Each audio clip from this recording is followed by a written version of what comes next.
Convido você a abrir a sua Bíblia, lá no segundo livro dos Reis, capítulo 18. Estamos aí caminhando no estudo da palavra, semana a semana, galgando novos capítulos, passando por novos capítulos. E hoje nós vamos estudar o restante do capítulo 18, que começamos na semana passada, falando sobre o rei Ezequias, e ainda estaremos sobre o estudo que fala sobre o reinado de Ezequias. Embora nós não veremos muito das ações de Ezequias nesse próximo momento, mas tudo isso que está acontecendo está dentro do reinado de Ezequias, no reino de Judá ao sul. Lembrando a vocês e recapitulando, se você perdeu alguma coisa aí também com relação a isso, procure as nossas redes sociais, YouTube, Spotify, procure lá e ouça, assista as mensagens anteriores, para que você se intere do que está acontecendo, E a gente sabe muito bem que o reino de Israel já não existe mais, reino norte. Nós estamos já no momento da história em que só há o reino do sul, que é Judá, ok? Então nós estamos agora no momento olhando apenas para o sul, para Judá. E hoje nós veremos a estratégia do inimigo para tentar derrubar o povo de Deus. Como que é a estratégia do inimigo? Nós vamos passar por todo o contexto e no final desse contexto, quero extrair 5 estratégias, 5 táticas aí do inimigo para nos fazer desistir, tentar nos derrubar. Capítulo 18, versículos de 9 a 12, a gente vai começar a leitura ali, no versículo 9. Vem comigo, diz assim: no 4º ano do reinado de Ezequias, que era o 7º ano do reinado de Oséias, filho de Elá, rei de Israel, Salmaneser, rei da Assíria, atacou a cidade de Samaria e a cercou. Ao fim de 3 anos, a cidade foi conquistada. Sim, no ano 6º do reinado de Ezequias, que era o 9º ano do reinado de Oséias, rei de Israel, Samaria foi conquistada. O rei da Assíria levou os israelitas para a Assíria e os fez habitar em Hala, junto a Rabó, rio de Gozã, e na cidade dos Medos. Isso aconteceu porque não obedeceram à voz do Senhor, seu Deus, mas quebraram a sua aliança, a saber, tudo o que Moisés, servo do Senhor, havia ordenado. Não ouviram, nem o fizeram. Esses versículos de 9 a 12, na verdade, eles correspondem ao capítulo 17 de 2 Reis.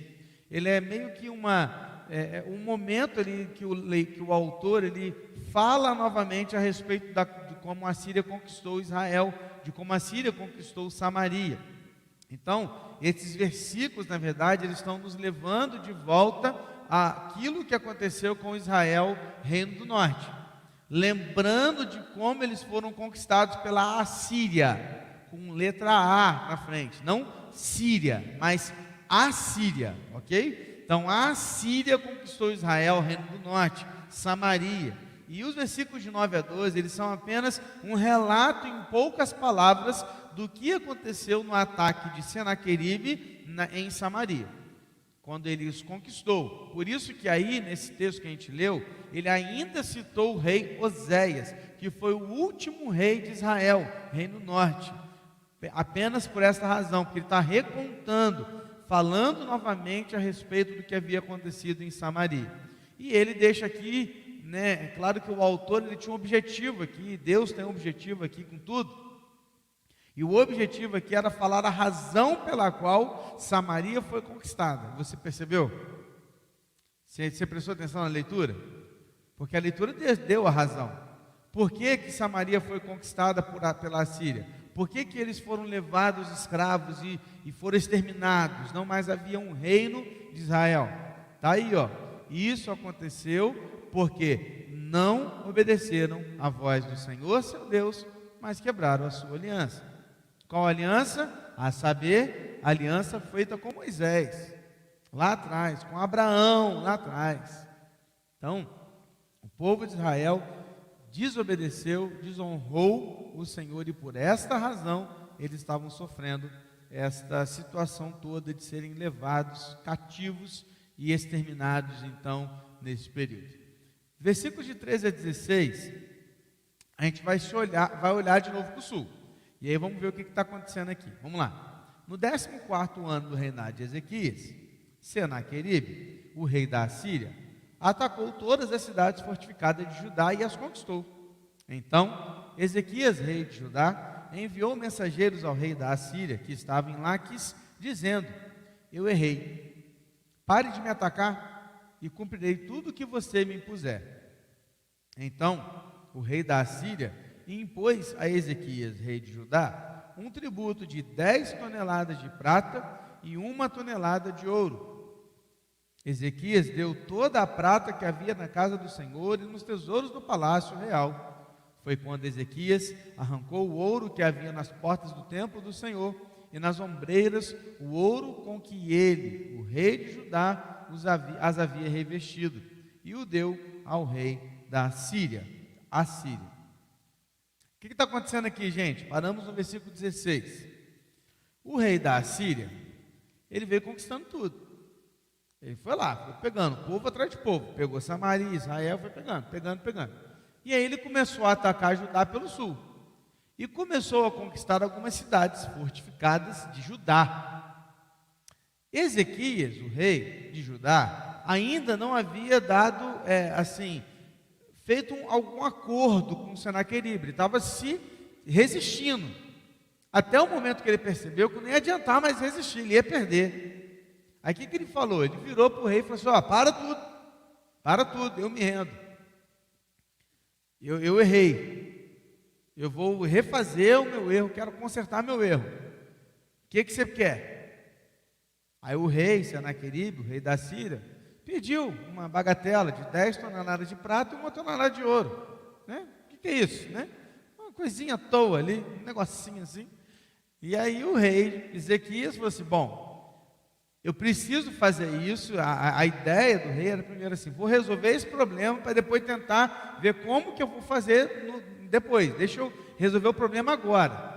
Então o que ele fez? Foi lá, pegou toda a prata que ele tinha no seu palácio e também no templo, todo o ouro que ele tinha no palácio e no templo, inclusive retirou parte de ouro das ombreiras das portas e das portas que ele mesmo havia colocado no templo de Israel, de Jerusalém.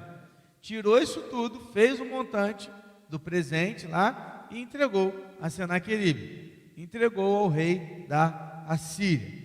E isso fez com que ele ficasse um período em paz. Tá? Pastor, era certo fazer isso, era errado? A gente ainda não está avaliando isso, porque a gente ainda vai chegar em toda a história. A gente só está começando a falar da história, ok? Então assim, era um momento que ele tinha que fazer. Então ele dessa maneira salvou o povo de Judá. Agora é muito interessante, por quê? Porque esses são detalhes aqui que realmente não dá para o leitor comum, assim, um leitor que olha para a Bíblia, lê e entende isso plenamente. Então vou te dar uma dica aqui, que é uma dica muito legal para quem está lendo esse capítulo. Tá? Se você está com a sua Bíblia aberta, e eu espero que você esteja, eu queria te mostrar um negócio. O versículo 16, ele diz assim, ó: foi quando Ezequias arrancou o ouro que havia nas portas do templo do Senhor e nas ombreiras, o ouro com que ele fez, o ouro com que ele, o rei de Judá, as havia revestido e o deu ao rei da Assíria. Ponto. Aí o 17 começa assim: mas o rei da Assíria que estava em Laquis enviou Tartã, Rabi-Saris e Rabi-Zaqué com um grande exército ao rei Ezequias em Jerusalém. Eles vieram a Jerusalém e quando chegaram pararam na extremidade do arqueduto do tanque superior junto ao caminho do campo do lavandeiro. Aí você olha para esse texto, lendo o 16 e o 17, você vai falar assim: poxa vida, o rei deu todo o ouro e mesmo assim o Senaqueribe veio para cima? É porque aqui tem um detalhe. Entre o versículo 16 e o versículo 17, existe um período de 12 anos. Esse é um detalhe que geralmente a gente não vai conseguir entender de cara. Então eu acho que é até legal, se você está com a caneta, coloca assim, ó, né, do 16 para o 17, 12 anos. Que quando você for ler de novo, quando você estiver na sua leitura anual da Bíblia, que eu sei que todo mundo aqui faz e lê todo ano, né? Você vai chegar aí de novo, aí você vai pegar, opa, lembra aí disso aqui quando o pastor falou uma vez. Na verdade, desse versículo para o outro são 12 anos de diferença. Então, entenda isso, do 16 para o 17, é como que se precisássemos entender assim: tendo passado 12 anos, o rei da Síria que estava em Laques enviou Tartã, Rabsaris e Rabsaque com um grande exército ao rei de Ezequias em Jerusalém. Eles vieram a Jerusalém, quando chegaram, pararam na extremidade do arqueduto do tanque superior, junto ao caminho do campo de lavandeira. Mandaram chamar o rei, e quem saiu ao encontro deles foi Eliaquim, filho de Ilquias, o responsável pelo palácio, Sebna, o escrivão, e Joá, filho de Asaf, o cronista. Amém? Pegou a dica? Gravou a dica de milhões, hein? Isso é muito importante você ler o texto nesse sentido.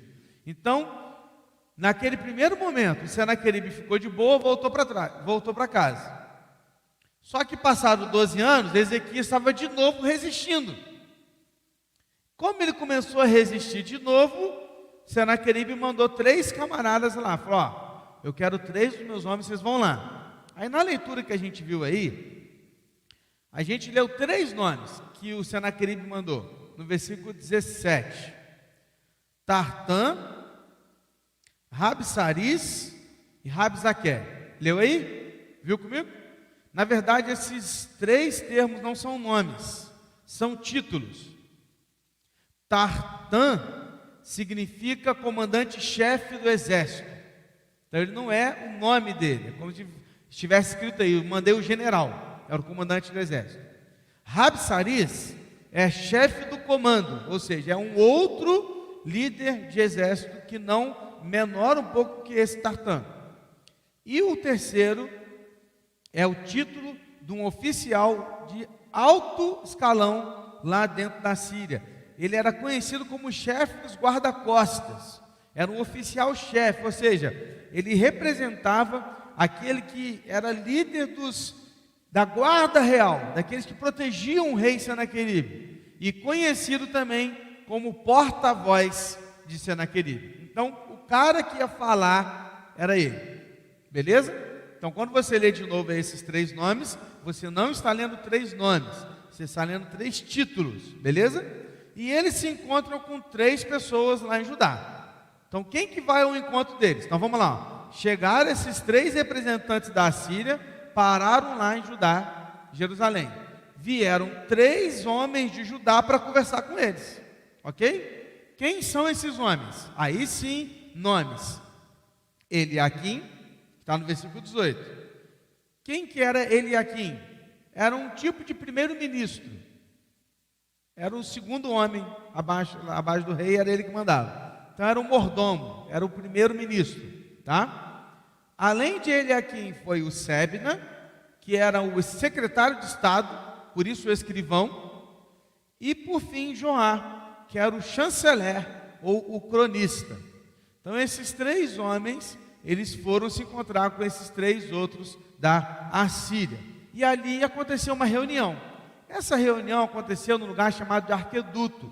Que lugar é esse, pastor? Era um lugar fora da cidade, ou seja, era fora dos muros de Jerusalém, mas um local onde eles iam se reunir. Então eles ficaram assim, imagine o muro da cidade aqui, e os 3 saíram pelas portas da cidade, fecharam as portas, e eles ficaram de frente com os outros 3 lá da Assíria, e a muralha de Jerusalém aqui, inclusive com pessoas por cima da muralha, olhando e vendo aquilo tudo, beleza? Aí essa reunião começa a acontecer. Aí vem uma mensagem do rei Senaqueribe para Ezequias. Diz assim, olha, vem comigo agora na leitura, de 19 a 25, tá? Rabsaque disse, de novo, quem que é o Rabsaque? É o porta-voz. Lembra que eu falei mais cedo? Então Rabsaque disse: digam a Ezequias, assim diz o grande rei, o rei da Assíria: que confiança é essa que você tem? Bem posso dizer que o seu conselho e o seu poder para a guerra são meras palavras. Em quem você está confiando agora, para que se rebele contra mim? Você confia nesse bordão de caniço esmagado que é o Egito. Se alguém se apoiar no caniço, ele vai espetar e furar a mão. Assim é Faraó, rei do Egito, para todos os que nele confiam. Dá uma pausa. O que é um cajado, esse caniço de bordão de caniço esmagado? É um tipo de um cajado feito de junco. O que é um junco, pastor? Imagina um bambu fininho, oco por dentro. Então era um tipo de bambu oco. Eles chamavam isso de caniço, de bordão. Eles usavam para algumas coisas. Ele está dizendo o seguinte: você confiar no Egito é como se você se apoiar nesse caniço esmagado e uma hora ele vai quebrar e vai espetar você. É isso que ele está dizendo.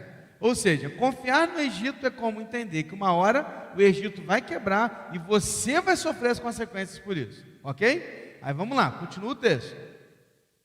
Mas, se vocês me dizem, confiamos no Senhor, nosso Deus, eu pergunto, não é esse aquele cujos lugares altos e altares Ezequias removeu, dizendo a Judá e a Jerusalém que deveriam adorar somente diante do altar em Jerusalém?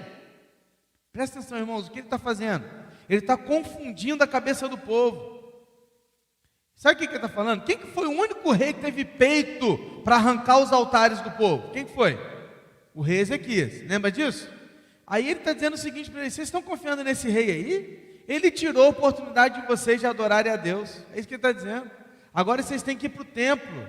Vocês poderiam estar adorando em qualquer lugar. Vê se pode. O cara não sabe nada da lei de Moisés e estava querendo cantar ali a respeito da religião deles, a respeito da fé deles. Ele estava confundindo o povo. Aí ele continua: agora, pois, comprometa-se com o meu senhor, o rei da Assíria, e eu lhe darei 2.000 cavalos, se você puder achar cavaleiros para montá-los.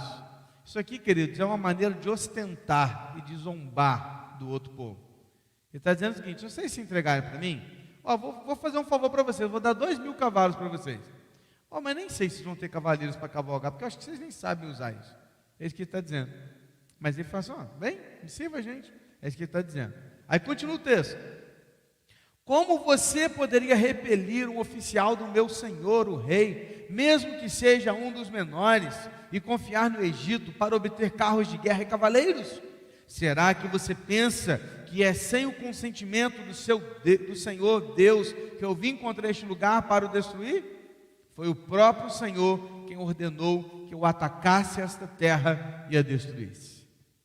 Ele fecha a mensagem se aproveitando de uma profecia de Isaías, que dizia que a Assíria iria disciplinar Judá pela desobediência, porque Deus havia mandado uma profecia dessa a Isaías: o povo de Judá vai sofrer com a Assíria. Aí ele se apegou a isso e disse: eu estou aqui para destruir vocês, e quem mandou foi o seu Deus. Só que na verdade ele está usando um texto fora de contexto, porque não era isso que Deus havia mandado ele fazer, e ele não podia fazer tudo o que ele quisesse. Ele estava diante do Deus vivo, e tudo que Deus muitas vezes usa outros povos para disciplinar o seu povo, esses povos só fazem aquilo que Deus permite, porque o inimigo, querido, ele pode até ser usado, e ele é usado para os propósitos de Deus. Lembra da historinha da cesta básica? Da mulherzinha que ligava para a rádio e pedia ajuda? Aí um satanista ouviu a história, pediu para mandar lá a cesta básica e falar para ela: quando perguntar quem mandou, manda falar que foi o diabo. Aí a mulher abriu a despensa, os rapazes colocaram a cesta básica, ficaram lá esperando e falar a ela: mulher, muito obrigado, Deus abençoe a vida de você, Deus abençoe. Os homens ficaram esperando nada. Ele falou assim: a senhora não vai perguntar quem que mandou, não? Aí ela falou: não, querido, não vou perguntar, não sabe, porque quando Deus manda, até o diabo obedece. Porque é assim. Então a Assíria iria ser usada por Deus para disciplinar Judá? Sim, mas de que jeito? Do jeito de Deus, não do rei da Assíria. Então ele estava usando o texto fora de contexto. Isso é um perigo. Isso é um perigo. O discurso é um discurso e tanto, irmão. Sabe por quê? Porque aquele homem, ele era o porta-voz. Sabe por que ele era o porta-voz? Porque ele era bom com as palavras. E olha quantas vezes nós caímos nas falácias de muitos, porque com a lábia eles são bons. Já caiu na lábia dos outros? que é bom de lá. Tem gente assim, né? O cara te convence a comprar água no meio de uma nascente, né? Ele vai te convencer a comprar água. O cara é bom. Tem gente que cai. Então esse cara era bom, ele era bom com as palavras. Ele era tão bom com as palavras, que olha o que acontece depois. 26, 27. Então ele, Aquim, que é o cara que estava aqui do lado de Judá, filho de Ilquias, Sebna e Joá, disseram a Rabzaque: por favor, fale com esses seus servos em aramaico, porque nós não entendemos. Não fale em hebraico aos ouvidos do povo que está sob a muralha. Mas Rabzaque respondeu: você pensa que o meu senhor me enviou para dizer essas palavras apenas a você e ao seu rei? Ele me enviou para falar também aos homens que estão sentados sobre a muralha, e que junto com vocês terão de comer o seu próprio excremento e beber da sua própria urina. Sabe o que está acontecendo aqui, irmãos? Os 3 de Judá perceberam a parada e falaram assim: rapaz, esse cara é bom, e o que ele está falando assusta. Aí o que eles tentaram falar? Eles eram homens de relacionamento, né? Com outros povos, então eles sabiam falar outras línguas. Então eles chegaram para o cara, porque o pessoal da Síria falou em hebraico, e havia uma multidão de gente na muralha ouvindo aquilo. Aí o que ele falou assim: aqui, você não precisa falar em hebraico, a gente não pode falar na sua língua mesmo, que a gente consegue falar. Na verdade era uma estratégia para que ele continuasse falando em aramaico, que não era a língua falada do povo judeu daquele tempo, para que dessa forma os judeus não entendessem nada que ele estava falando. Por quê? Porque o Eliaquim, ele percebeu que aquele cara era bom com as palavras. Ele queria mudar o foco, mas o cara era tão bom que ele virou assim: não, eu vou continuar falando em hebraico, porque eu não vim falar só para vocês não, eu quero que todo o povo aí ouça o que eu estou falando. Eles precisam ouvir. A minha mensagem não é só para você e para o rei, não, é para todo mundo. O cara era bom, irmãos. E ele continuou. Depois disso, olha a mensagem que ele deu a todo o povo. Então Rabzaque, que é o porta-voz, se pôs em pé e gritou em hebraico. Ele não falou na língua dele, falou na língua do povo. Falou assim, ó: escutem as palavras do grande rei, o rei da Assíria. Assim diz o rei: não deixem que Ezequias os engane, pois ele não poderá livrá-los da minha mão. Não deixem que Ezequias os leve a confiar no Senhor, dizendo: o Senhor certamente os livrará, e essa cidade não será entregue nas mãos do rei da Assíria. Não deem ouvidos a Ezequias, porque assim diz o rei da Assíria: façam as pazes comigo e se entreguem.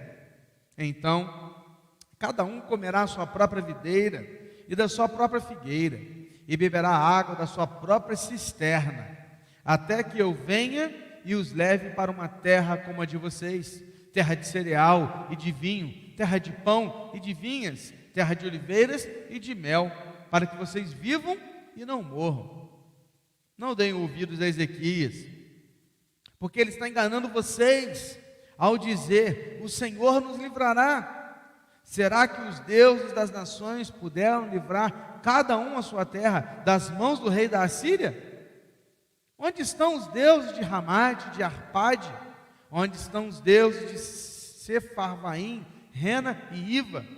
Será que eles livraram Samaria das minhas mãos? De todos os deuses destes países, quais foram os que livraram a sua terra das minhas mãos? Então, como o Senhor poderá livrar Jerusalém das minhas mãos? O cara falou em hebraico, gritando para todo mundo ouvir, insinuando que Deus não estaria com eles, de que o rei, que confiava em Deus e queria fazer o povo confiar em Deus, estava errado, e que se eles se rendessem, ele ia dar videira, figueira e cisterna com água pura para eles na sua própria terra, e depois iria lhes dar ainda mais comida, terra boa e tudo que eles podiam imaginar. Mas o pior é o que ele faz no final. O que ele faz, irmãos? Ele vira e fala assim: vocês vão confiar mesmo no Deus de vocês? Deixa eu falar com vocês um negócio. A gente já passou, ó, por ali, por ali, por ali, por ali, por ali, e o Deus deles e daqueles não conseguiram livrá-los das nossas mãos. Nenhum deles. Agora eu vou te falar mais uma coisa. Sabe qual outra terra que também não nos livrou? Tem uma terra chamada, sabe como? Samaria. Vocês conhecem? Samaria? Você sabe onde é? Samaria é Israel. Você sabe qual Deus que ele serviu? O mesmo Deus de vocês. Estava errado? Estava errado, irmãos? Não, porque Samaria era Israel do norte, e o Deus de Israel era o Deus vivo, nosso Deus. Mas o que ele não falou foi que eles só sofreram isso, que a gente leu lá no início do texto, porque eles desobedeceram e desonraram a Deus, e não fizeram como a lei mandava. Agora você pensa, aquele povo ouvindo na língua deles, e aquele homem com o bom das palavras, ele olha e fala assim, ó: vocês acham mesmo que o Deus de vocês vai nos impedir de destruí-los? Nós já fizemos isso lá no norte, ó, e vamos fazer aqui agora também. Você pensa, irmãos, agora aquele povo ouvindo isso? Coloque-se no lugar deles. Eles olhando para aquela situação e pensando: rapaz, não é que ele tem razão? Porque Samaria eram nossos irmãos, Israel eram nossos irmãos, eles serviam ao Deus vivo. Eles foram pegos, nós também seremos. O texto continua nos versículos 36 e 37, e é o final do capítulo, dizendo assim: olha, o povo ficou calado e não lhes respondeu palavra, porque assim lhe havia ordenado o rei: não lhes respondam. Então Eliaquim, filho de Hilquias, o responsável pelo palácio, Sebna, o escrivão, e Joá, filho de Asaf, o cronista, voltaram para junto do rei Ezequias, com as suas roupas rasgadas, e lhe contaram o que Rabsaque tinha dito. Eles rasgam suas vestes. Lembra que rasgar as vestes é dar um rasgo aqui em cima de um palmo. Não é rasgar por inteiro e sair nu, mas é rasgar a roupa por um palmo aqui do colarinho. E isso fazia aquela roupa inutilizável. Era um ato de, muitas vezes, de desespero, de dor, de medo, e era isso que eles estavam demonstrando. Voltaram para o rei Ezequias para lhe contar tudo isso que eles receberam dessa estratégia do inimigo para destruir Judá. E agora, pastor, o que vai acontecer? Capítulo 19, que nós vamos estudar semana que vem, o rei vai procurar um profeta chamado Isaías, que você conhece bem, e nós veremos daqui em diante o desenrolar dessa história. Mas hoje eu queria me apegar a tudo que nós lemos e destacar para você como que às vezes, e muitas vezes, o inimigo está tentando usar dessa estratégia para também derrubar o povo dele, o povo de Deus, nós. Primeira tática do inimigo é a intimidação. Primeira coisa que eles fizeram, eles começaram com intimidação, dizendo que eles nunca venceriam e que os judeus nunca venceriam, que os judeus estavam do lado errado, que eles seriam derrotados. Intimidação o tempo todo. E com quem vocês fizeram aliança, vocês vão sofrer junto com eles. Intimidação. O objetivo deles era causar medo. O inimigo primeiro queria causar medo neles. A mesma coisa, querido, muitas vezes o inimigo faz com a igreja do Senhor. Ele tenta nos intimidar, tentando nos causar medo. Intimidar como, pastor? intimidar da forma dizendo assim, ó, vai chegar uma hora que vocês vão ser presos se vocês não fizerem o que a gente quer. Não pode pregar o evangelho lá. Aqui não pode falar de Jesus. Intimidando assim, dessa maneira. Somos muitas vezes intimidados pelo mundo e por todas as ideologias contrárias ao evangelho. Quantas vezes, querido, você não ouviu uma piadinha? Quantas vezes você não ouviu uma frase agressiva por apenas ser cristão? Que dizia para você assim, ah, você é um daqueles que dá dinheiro para o pastor? Quem nunca ouviu frases como essa, do tipo, ser crente é burro, é ser cabeçudo, não tem lógica ser crente. Vocês são escravos, vocês não podem fazer nada. Quantas vezes nós não ouvimos frases assim? É o inimigo tentando nos intimidar. Quantas vezes o inimigo tenta intimidar a igreja para que a igreja não avance? E ele usa de várias estratégias. Ou você acha que é fácil uma igreja avançar? Uma igreja crescer? Não é não, irmãos. Por 10 anos nós estamos tentando aqui, fazendo o melhor para a glória de Deus, pregando o evangelho simples, verdadeiro. E quantas vezes nós somos intimidados pelo inimigo para desistir, usando de várias coisas externas. Quantas vezes nós já recebemos mensagens pelas redes sociais, reclamando da igreja, paredes foram colocadas aqui em janelas, porque pessoas ali reclamavam de nós, outros que criticavam por algumas atitudes.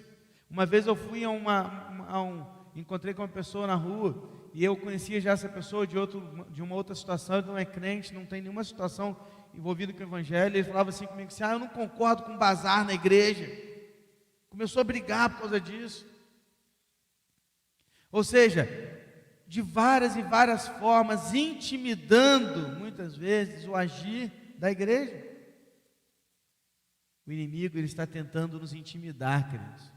Mas vou te dizer uma coisa, o tempo que a igreja mais cresceu foi o tempo da perseguição. Então, quanto mais o inimigo se levantar para tentar derrubar a igreja, ele vai cair, porque a igreja é do Senhor, e não é a igreja que vai resistir ao inferno, é o inferno que não vai resistir à igreja, porque são as portas do inferno que não prevalecerão contra a igreja. Nós é que estamos avançando, e o inimigo não vai nos impedir, amém? E como é que a gente vence isso, pastor? Como é que a gente vence a intimidação? Confiando no Senhor. Salmos 46:1, Deus é o nosso refúgio e fortaleza, socorro bem presente nas tribulações. Romanos 8:31, que diremos então à vista dessas coisas? Se Deus é por nós, vencemos na confiança do Senhor.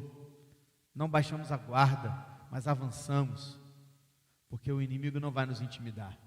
Uma segunda tática do inimigo, sabe qual que é? É causar dúvida em nosso meio. Qual que era o objetivo daquele homem? Colocar aquele povo em dúvida, se questionando. Ele põe as escolhas do rei em xeque, questiona a adoração deles. Ele ainda fala que eles foram enviados por Deus para invadir Judá. Isso vai criando um monte de dúvida na cabeça daquele povo.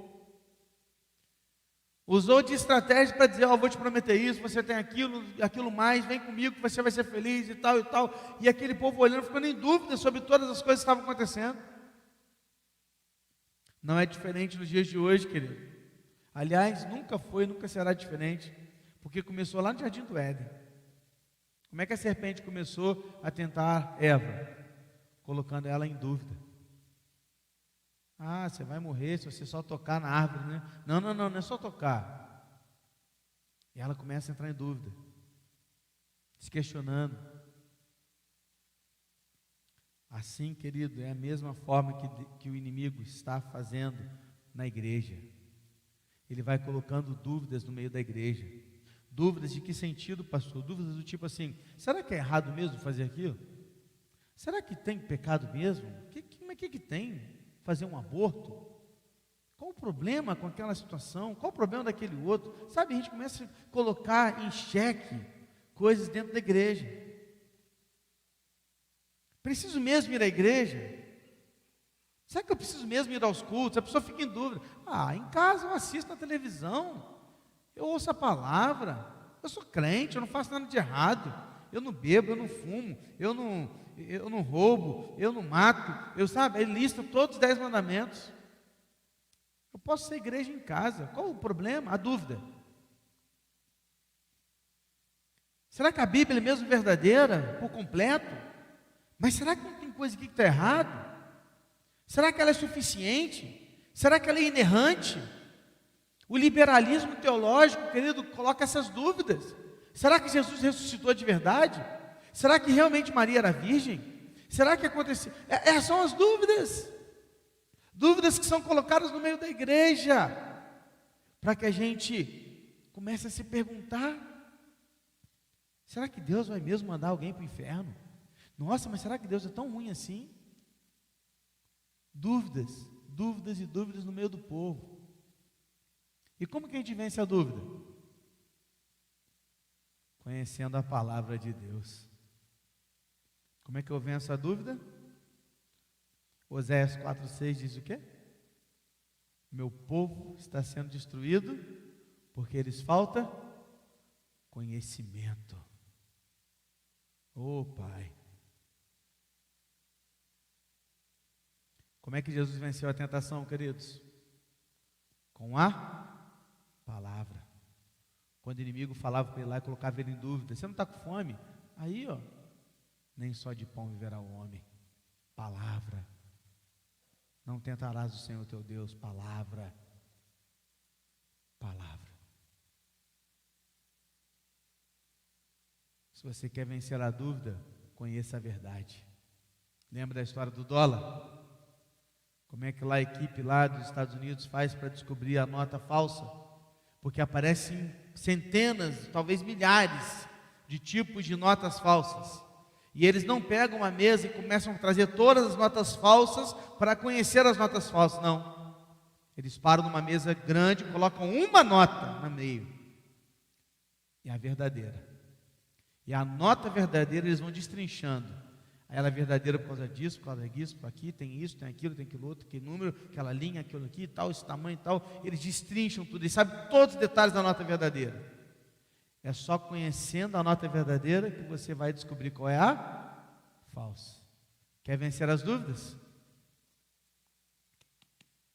Conheça a verdade, e a verdade vos libertará. 3. Terceira tática que o inimigo usou e utiliza até hoje para tentar destruir a igreja é a confusão. O que eles fizeram naquele momento? O homem lá chegou: gente, pode falar na língua de vocês, a gente entende. Não quero falar para vocês, eu quero falar para todo mundo. Eu quero causar confusão. Eu vim aqui para falar para eles o que eles estão perdendo. Eu vim aqui falar para todo o povo, para eles ouvirem quem é o rei de vocês. Eu vim aqui causar confusão. Sabe por quê, queridos? Porque um povo dividido é mais fácil de ser vencido. Então eles tentaram fazer o quê? Colocar os judeus uns contra os outros. Porque se aquele povo da muralha ouviu aquilo, falou assim: opa, peraí, o rei está errado, vamos ter que fazer alguma coisa e tal. Começa a fazer confusão. Da mesma forma, o inimigo continua fazendo hoje isso nas nossas igrejas. Ele sabe que uma igreja dividida é mais fácil de ser vencida. Por isso ele levanta mentiras, fofocas, situações que nos façam ter dificuldades uns com os outros. E assim nos afastemos da comunhão. Quantas pessoas deixaram a igreja por causa de uma picuinha, por causa de uma mentirinha, por causa de uma fofoquinha, por causa de um negocinho, e nunca mais retornaram para a presença do Senhor. Quantas igrejas foram quebradas, destruídas, destroçadas por causa da divisão, das facções, da confusão. E olha, meu irmão, vou te dizer uma coisa, tá? O inimigo gosta de fazer isso. Das coisas mais banais às mais sérias. E se você acha que ele usa só coisa ruim, ele usa coisa boa também. Ele usa uma obra para colocar a gente contra o outro. Ele usa uma decisão de assembleia. Ele usa uma decisão da reunião de liderança. Ele usa uma palavra mal falada, mal colocada, maldita pelo pastor. Ou às vezes até uma palavra bem colocada, verdadeira e bíblica, feita pelo pastor de púlpito, mas que talvez tenha ido tão direto no coração de alguém, aquela pessoa olhou e falou assim: o pastor falou assim para mim, não volta naquela igreja nunca mais. É assim. E aí sai falando mal da igreja, sai falando mal do pastor, começa a disseminar coisas pequenas que vão apenas destruindo a comunhão da igreja. Confusão. Confusão. Ele vai tentar nos colocar uns contra os outros, e aí ficaremos confusos sobre quem é o verdadeiro inimigo. Já viu como é que um felino predador caça? Geralmente, ou quando caçam em bando, ou quando caçam de forma solitária. O que eles fazem? Eles veem uma manada. Isso aí eu sou especialista nisso, em Discovery Channel. Entendeu? Como é que era Animal Planet lá, né? Aí o que eles fazem? Eles vão devagarzinho, devagarzinho. Aí quando um se afasta um pouquinho para beber uma água sozinho, eles assustam os outros aqui, ó. Aí os outros saem correndo e um fica aqui sozinho, isolado. Aí o isolado é mais fácil de pegar. Porque em bando é mais difícil. Pegar um na manada é mais difícil. Mas quando você isola um, é mais fácil. Você acha que o inimigo não quer fazer isso? Você acha que não é essa a estratégia dele? É te colocar sozinho. É te tirar da comunhão. É tirar a brasa do braseiro e colocar fora para que ela se apague. Porque na confusão você se enfraquece. Na confusão a gente perde. Como é que a gente vence, pastor, a confusão? Com o perdão, com a humildade, de ser humilde e não ficar o tempo inteiro querendo satisfazer o meu próprio ego. Mas se não foi do meu jeito, está tudo bem. Só porque não foi do meu jeito, eu não vou ficar chateado, brigado, emburrado. Não, está tudo bem, eu sou humilde para reconhecer que pode até nem ter sido a melhor decisão, mas não foi a minha, eles escolheram assim, está tudo bem. Humildade para olhar para o outro e considerá-lo superior a si mesmo. Como pastor, como pastor, que a gente vive e vence a confusão com a certeza de que nós devemos tratar o próximo como a Cristo. Olha para a pessoa que está ao teu lado aí. Olha para ela aí. Fala para ela assim, ó, eu preciso te tratar como se eu estivesse tratando a Cristo. Fala para ela aí, fala.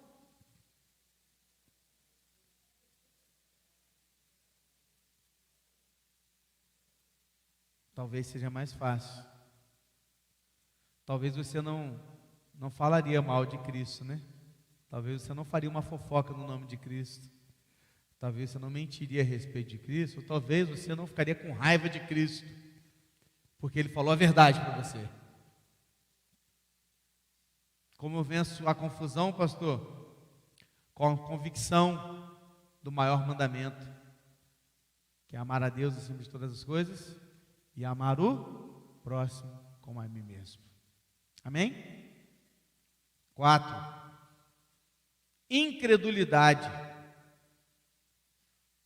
que é diferente da dúvida, mas é a questão de colocar em xeque a sua fé. É diferente. Depois que ele levantou a dúvida, ele os intimidou, e ele tentou criar confusão e colocou em xeque o poder de Deus, se ele realmente poderia livrá-los, porque nenhum outro Deus havia livrado antes. Inclusive Samaria, que servia ao Deus deles, estava perdida. Então eles fizeram o quê? Eles tentaram fazer o povo ser um povo incrédulo. Eles tentaram fazer com que o povo não acreditasse no poder de Deus, que eles não confiassem que Deus poderia livrá-los. Isso é quando o inimigo coloca em xeque a nossa fé. é quando muitas vezes Deus nos dá uma missão,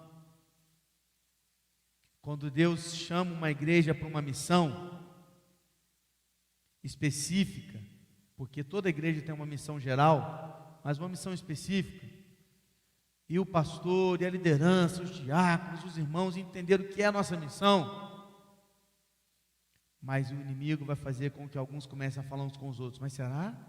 Será que Deus está nesse negócio? Será que vai dar certo? Será que vai dar tempo? Será que a gente vai conseguir? Será que nós vamos lá? E aí começam a colocar incredulidade no meio do povo.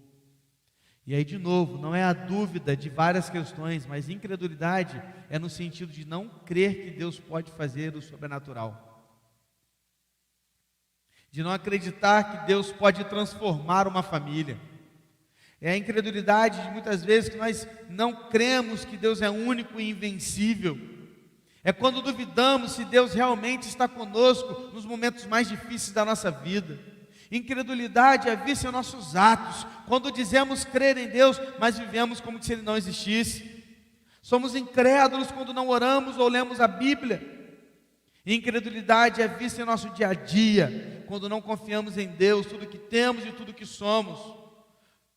Não ser dizimista, por exemplo, é uma questão de incredulidade, de não confiar em Deus e a Deus tudo que eu tenho. Então não posso dar 10, 8, 5% do que eu ganho, ou mais, porque se eu der, eu vou ficar enrolado, e Deus não tem poder para me ajudar. Na verdade é o contrário. Você já tinha que fazer conta só com 90% que você ganha, porque 10 não é seu.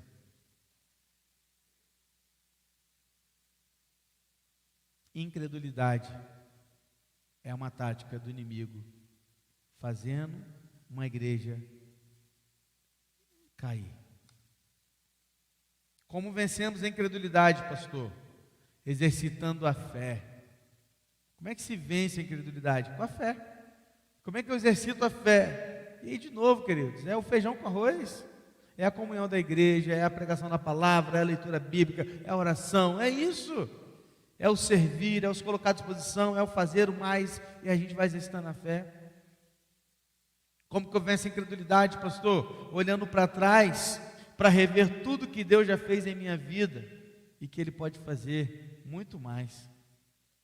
É confiando nas promessas de Deus, e é vivendo uma vida como a de Cristo. É assim que eu venço a incredulidade. E por fim, a última tática do inimigo, a qual ele utilizou contra Judá e se utiliza ainda hoje contra a igreja do Senhor, são as falsas promessas. Olha o que ele fez. Vem comigo, vou dar 2.000 cavalos para vocês. Vem comigo que vocês vão comer figo, vão comer uva, vai ter água limpinha. Vou dar terra boa para vocês vão poder caçar, plantar, pescar. Vou até levar vocês para uma terrinha nova. Vou dar um lugar legal para vocês morarem. Falsas promessas. Não é muito diferente com a gente, querido. O inimigo ainda hoje está fazendo diversas falsas promessas. O inimigo está nos prometendo felicidade, fama, soluções. Em troca disso, é só negar a sua fé, é só abandonar Cristo, é só não ir na igreja todo domingo, é só ir devagarzinho se deixando levar. Não, diga não ao Evangelho. Ceder ao pecado é o que há. Viva uma vida sem regras, sem princípios, é isso. Pois no final, você vai ver, vai ter valido a pena. Falsas promessas. Você já percebeu uma coisa? É muito interessante pensar que o inimigo ele não pode prometer aquilo que Deus promete. Então ele sempre promete uma coisa mais ou menos. O inimigo não pode prometer uma vida eterna. Ele não pode prometer o céu. Ele não pode prometer uma vida eterna de satisfação em Cristo. Não pode. Aí o que ele promete? Uma vida boa na terra. Já que ele não pode te dar vida eterna, ele te oferece uma vida boa na terra. O que é uma vida boa na terra que ele te promete? uma vida sem problemas, uma vida feliz, cheia de dinheiro, que você possa usar do jeito que você quiser, de uma maneira que você abuse e use. Cara, a vida é curta. A vida é curta. A vida é passageira. Aproveite agora a sua vida. É a falsa promessa do inimigo. Já que ele não pode te dar a vida eterna, ele vai te dar qualquer coisa. Ele não pode te dar um banquete, então ele te dá lavagem. Ele coloca uma etiqueta na frente escrito banquete. Ele não pode te dar o melhor, então ele te oferece qualquer coisa e te engana, dizendo que no fim foi bom. Falsas promessas. Falsas promessas.